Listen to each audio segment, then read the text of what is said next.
अस्सलाम वालेकुम प्यारे दोस्तों, जुल्फी नॉलेज लैंड वर्ल्ड में खुश आमदीद। सुल्तान सलाहुद्दीन अय्यूबी रहमतुल्लाह अलैह और सुल्तान नूरुद्दीन महमूद जंगी का एक ही मकसद हयात था कि वो बैतुल मुकद्दस में दाखिल हों और मिंबर पर खड़े होकर अहले ईमान से खिताब करें। अगरचे सुल्तान आदिल की मंजिल अभी दूर थी, मगर इनकी जज्बाती कैफियत का ये आलम था कि सुल्तान आदिल ने 10 साल पहले ही एक खूबसूरत मिंबर बनवा कर एक मखसूस कमरे में रख दिया था। आम तौर पर वो कमरा बंद रहता था। कभी कभी सुल्तान नूरुद्दीन महमूद जंगी इस कमरे को खोलकर अपने हाथ से मिंबर की सफाई करते और फिर बड़े दर्दनाक लहजे में दुआ करते, ए बारी ताला, अपने कमजोर और गुनाहगार बंदे नूरुद्दीन की ये आरजू पूरी कर कि वो फातिहाना हैसियत से यरूशलेम में दाखिल हो और मस्जिद अक्सा में नमाज अदा करे, जहाँ से मेरे आका रिसालत माब सल्लल्लाहु अलैहि वसल्लम का सफर मेराज शुरू हुआ था। और मुझे ये तौफीक भी अता फरमा कि मस्जिद अक्सा के बाद में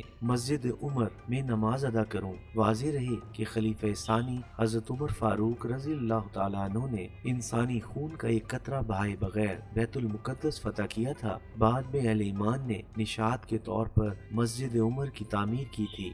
शाह यरूशलेम ने सियासी बसात उलटते देखकर फौरी तौर पर कस्तंतुनिया के शाह मैनुअल और सिसली सक्लिया के ईसाई हुक्मरान के दरबारों में अपने बर्क रफ्तार कासिद भेजे। दोनों सलीबी बादशाहों के नाम एक ही मजमून के खत रवाना किए गए थे। आज यरूशलेम की वही हैसियत है जो चक्की के पाटों में पिसे हुए गंदुम के दानों की होती है। अगर चक्की चलाने वाले हाथों को रोका नहीं गया तो ईसाई सल्तनत पिस कर रह जाएगी। मैं तुमसे यसु मसीह के नाम पर दरखास्त करता हूँ कि बेदरेग मेरी मदद करो। अगर सुल्तान नूरुद्दीन महमूद जंगी के हमलों से महफूज रहने का एक ही तरीका है कि मेरी फौजें यरूशलेम से निकलकर दमियात पर कब्जा कर लें। दमियात मिस्र का साहिली शहर था और शाह अमूरी यरूशलेम का मंसूबा ये था कि वो दमियात पर काबिज होकर सलाहुद्दीन को मुस्तकिल तंग करता रहे, यहाँ तक कि सलाहुद्दीन मिस्र से निकल जाए और शादिर के दौरे वजारत की तरह खलीफा आजिद से फौजी मुआहदे कर ले, ताकि यरूशलेम सुल्तान नूरुद्दीन महमूद जंगी के इम्कानी हमलों से हमेशा के लिए महफूज हो जाए। कस्तंतुनिया और सिसली के ईसाई हुक्मरानों ने शाह यरूशलेम की दरख्वास्त पर बिला ताखीर अमल किया। सलीबी फौज की मदद के लिए अपने बहरी बेड़े दमियात की तरफ रवाना कर दिए। शाह यरूशलेम का ख्याल था कि सलाहुद्दीन नौजवान और ना तजर्बाकार होने के बायस जंगी चालों से ज्यादा बाखबर नहीं होगा, इसलिए सलीबी फौज आसानी के साथ दमियात पर कब्जा कर लेगी। मगर शाह यरूशलेम इस वक्त हैरान रह गया जब दमियात के दिफाई इंतजामात मुकम्मल थे और सलीबी लश्कर जंग के बगैर शहर में दाखिल नहीं हो सकता था। और इसकी वजह ये थी कि सलाहुद्दीन का जासूसी निजाम इंतहाई फाल था। जैसे ही ईसाई लश्कर यरूशलेम से रवाना हुआ, सलाहुद्दीन के जासूसों ने इसे इतला दी कि सलीबियों के इरादे गैर हैं। सलाहुद्दीन ने एक लम्हे की ताखीर के बगैर अपनी फौज और असला दमियात के किले में पहुंचा दिए और 2-3 फौजी दस्ते सलीबी लश्कर का सामान रस्त बंद करने पर मामूर कर दिए और खुद काहिरा में मुकीम रहा। इन इंतजामात के साथ साथ सलाहुद्दीन ने एक बर्क रफ्तार कासिद को खत देकर सुल्तान नूरुद्दीन महमूद जंगी रहमतुल्लाह अलैह की खिदमत में रवाना किया। खत में सलाहुद्दीन ने तहरीर किया था, सुल्तान आदिल, मैं इस वक्त शदीद कशमकश में मुब्तला हूँ। अगर काहिरा छोड़कर सलीबी लश्कर का मुकाबला करने के लिए दमियात की तरफ जाता हूँ तो मुझे खदशा है कि खलीफा आजिद के इशारे पर मिस्री उमरा कहीं कोई फितना खड़ा न कर दे, और इस इम्कानी बगावत को रोकने के लिए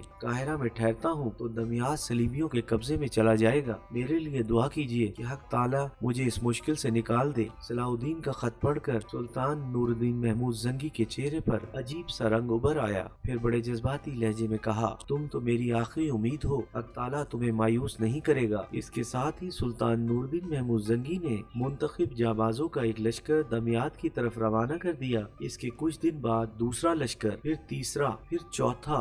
सुल्तान आदिल ने ये तरीक़ाकार इसलिए अपनाया था कि सलाहुद्दीन को ताज़ा दम फौजियों की कुमक मुसलसल मिलती रहे, जिससे सलीबी लश्करों पर मुसलमानों की हैबत तारी हो जाए। दूसरी तरफ सलाहुद्दीन ने अपने फौजियों को हिदायत की थी कि वो किला बंद होकर बैठे रहें और बाहर निकलकर हरगिज मुकाबला न करें। दमियात की तरफ लश्कर भेजने के बाद खुद सुल्तान नूरुद्दीन महमूद जंगी ने ईसाइयों के छोटे छोटे इलाकों में میں بھرپور حملہ کر کے انہیں تاخت و تاراج کرنا شروع کر دیا۔ جب یہ خبریں شاہ یروشلم تک پہنچی تو اسے شدید پریشانی لاحق ہوئی، پھر بھی وہ جمع رہا۔ اس وقت تک دمیات کے محاصرے کو 43 دن ہو چکے تھے۔ شاہ یروشلم کو یقین تھا کہ چند دن میں صلاح الدین کی فوج تنگ آ کر قلعے کا دروازہ کھول دے گی۔ اس دوران شاہ یروشلم اپنی منجنیقوں سے قلعے کی فصیلوں پر سنگ باری کر رہا تھا۔ کئی دیواروں میں شگاف بھی پڑ چکے تھے۔ اس سے پہلے کہ وہ شگاف گہرے ہوتے اور صلیبی لشکر قلعے میں داخل ہوتا، یکایک آندھی اور طوفان کی طرح سلطان نوردین محمود زنگی کے بھیجے ہوئے لشکر آنا شروع ہو گئے۔ سلطان عادل نے خاص طور پر ماہر تیر اندازوں کا ایک دستہ بھی بھیجا تھا۔ ان تیر اندازوں نے لفظ تیل کی پچکاریوں سے صلیبیوں کی ساری منجنیقیں جلا ڈالیں اور عیسائی فوج کے ایک حصے کو بیکار کر دیا۔ اس دوران صلاح الدین شدید اضطرابی کیفیت میں مبتلا تھا۔ وہ دن بھر اپنے فوجی دستے کے ساتھ قاہرہ کی سرحدوں سے نکل کر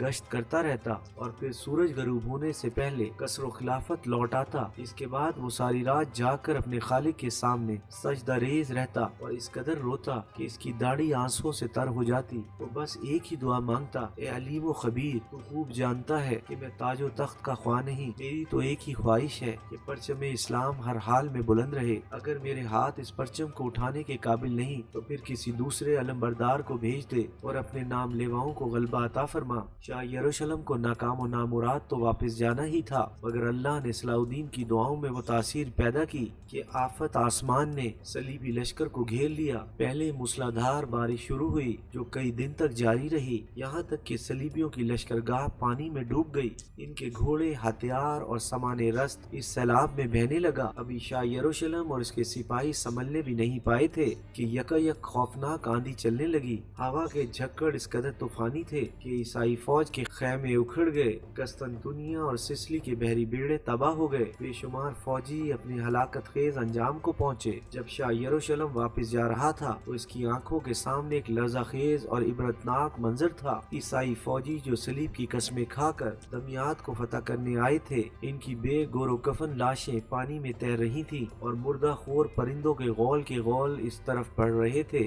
عیسائیوں کی شکست پر سلطان نوردین محمود زنگی نے صلاح الدین کو مبارکباد کے ساتھ قیمتی تحائف بھی بھیجے اور اس کے ساتھ ہی اصرار کیا کہ فوری طور پر عباسی خلیفہ مستعصی کا خطبہ جاری کیا جائے۔ نجم الدین ایوب بھی بار بار بیٹے پر زور دے رہا تھا کہ بلا تاخیر سلطان عادل کے حکم کی تعمیل کی جائے۔ صلاح الدین اس سلسلے میں شدید ہچکچاہٹ کا شکار تھا۔ اسے اندیشہ تھا کہ خلیفہ عازد کو یکسر معزول کرنے سے کہیں مصری عمرہ برہم نہ ہو جائیں اور مقامی باشندوں کے دل میں یہ بات نہ پکڑ جائے کہ ہم نے اسلام کے نام پر مصریوں کے حقوق غصب کر لیے اور ان کی مملکت کو شام میں غلام بنا دیا۔ اس ذہنی کشمکش سے نجات حاصل کرنے کے لیے صلاح الدین نے اپنی عمرہ کا اجلاس طلب کر لیا اور انہیں سلطان نوردین محمود زنگی کی خواہش سے باخبر کیا۔ بعض عمرہ نے انتہائی پرجوش لہجے میں کہا، سلطان عادل کے ہر حکم پر عمل کرنا ہمارے لیے سعادت کا باعث ہے۔ اگر سلطان بر وقت اپنی فوج نہ بھیجتے تو دمیات پر صلیبیوں کا قبضہ ہو چکا ہوتا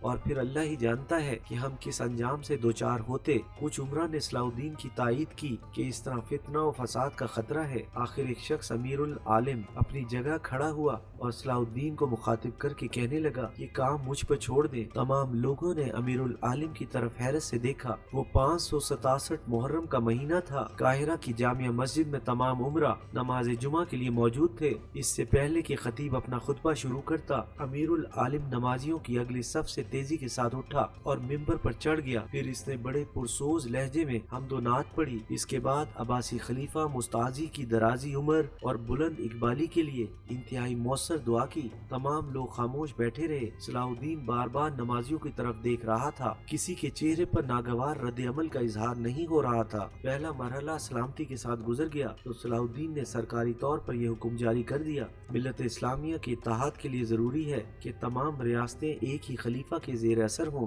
میں اعلان کرتا ہوں کہ ہمارے دل اور تلواریں امیر المومنین مستعصی با امر اللہ کے ساتھ ہیں۔ دوسرے جمعے کو مصر کی تمام مسجدوں میں عباسی خلیفہ کا خطبہ زور و شور کے ساتھ پڑھا گیا اور پوری مملکت میں ایک بھی صدائے احتجاج بلند نہیں ہوئی۔ 2 دن بعد اس خبر کے صدمے سے خلیفہ عازد کا انتقال ہو گیا۔ بعض مورخین کہتے ہیں کہ اس نے زہر کھا لیا تھا۔ حقیقت کچھ بھی ہو، 200 سال بعد مصر میں فاطمی خلافت کا खात्मा हो गया। खलीफा याजिद का खजाना कीमती जवाहरात और सोने चांदी से भरा हुआ था। सलाहुद्दीन ने सारी दौलत अपनी फौज और मिस्र के गरीब बाशिंदों में तकसीम कर दी। इसके इस अमल से रियाया इतनी खुश हुई कि जोश मुसर्रत में अपने घरों से निकल आई। हजारों लोग कसर खिलाफत के दरवाजे पर जमा हो गए। सलाहुद्दीन, अल्लाह हमारे सरों पर तेरा साया कायम व दायम रखे। गिरदो नवा का पूरा इलाका इस शोर से गूंज रहा था। इस दिन से नजमुद्दीन का बेटा यूसुफ सलाहुद्दीन के लक़ब से मशहूर हुआ और फिर मिस्री अवाम का दिया हुआ ये खिताब शोहरत व दवाम हासिल कर गया। कुछ दिन बाद सलाहुद्दीन ने वालिद की निस्बत को भी अपने नाम का हिस्सा बना लिया। सरकारी अहकाम जारी करने के लिए जो मुहर बनवाई गई, इस पर सलाहुद्दीन अय्यूबी कुंदा थी। जब सलाहुद्दीन अय्यूबी ने मिस्र पर मुकम्मल इक़्तिदार हासिल कर लिया तो अचानक इसे वालदा की बीमारी की खबर मिली। छोटा भाई मलिक आदिल ये खबर लेकर आया था। इसने इंतहाई गमज़दा लहजे में बताया, उम्मे मोहतरम की बीमारी बढ़ती ही जा रही है। तबीबों ने जवाब दे दिया है वो ज्यादा से ज्यादा महीने 2 महीने की मेहमान है। अक्सर रोती रहती हैं और कहती हैं कि ए मौत व हयात के मालिक, बस मुझे इतनी मोहलत दे दे कि मैं अपने यूसुफ को देख लूं और फिर तेरी बारगाह करम में हाजिर हो जाऊं। छोटे भाई की ज़बानी वालदा मोहतरमा की ये कैफियत सुनकर सलाहुद्दीन अय्यूबी ज़ारो कतार रो दिया और फिर मलिक आदिल से शिकायत आमेज लहजे में बोला, उम्मे मोहतरम इस हाल को पहुँच गई और तुम मुझे अब बताने आए हो। मलिक आदिल ने माजरत करते हुए कहा, वालदा मोहतरमा ने सख्ती के साथ मना कर दिया था कि किसी को इनकी बीमारी की इतला ना दी जाए और इसकी वजह ये थी कि आप और बाबा मोहतरम एक खतरनाक जंगी महाज पर उलझे हुए थे और वो नहीं चाहती थी कि ये परेशान कुन खबर सुनकर आप लोगों की तवज्जो तकसीम हो जाए। अब जबकि आप हालात पर काबू पा चुके हैं तो मैंने जरूरी समझा कि उम्मे मोहतरम की आखिरी ख्वाहिश आप तक पहुंचा दी जाए। सलाहुद्दीन ने फौरी तौर पर अपने वालिद नजमुद्दीन अय्यूब और बड़े भाई शम्सुद्दौलत और आन शाह से मशवरा किया। दोनों ने एक ही राय दी, इंसान की मौत का वक्त मुकर्रर है जो किसी तरह भी नहीं टल सकता। पहले तो हम सियासी सूरत हाल के पेश नजर मिस्र छोड़कर जा ही नहीं सकते और अगर बिलफर्ज महल चले भी जाएं तो तुम्हारी वालदा को मरने से नहीं बचा सकते। सलाहुद्दीन अय्यूबी अपने वालिद और बड़े भाई का जवाब सुनकर हैरान रह गया। दोनों के चेहरे पर कोई खास तासुर नहीं था। फिर नजमुद्दीन अय्यूब ने अपने सबसे छोटे बेटे मलिक आदिल को मुखातिब करके कहा, तुम अपनी वालदा को मिस्र ले आओ, यहाँ इनका इलाज भी हो जाएगा और वो अपने बेटों को देखकर मुतमिन भी हो जाएंगी। तबीबों के मुताबिक वालदा मोहतरमा चंद मील का सफर करने के काबिल नहीं है। मलिक आदिल ने उदास लहजे में कहा, और फिर शाम से मिस्र तो बहुत ही दूर है। एपिसोड 49 इख्तिताम पजीर हुई।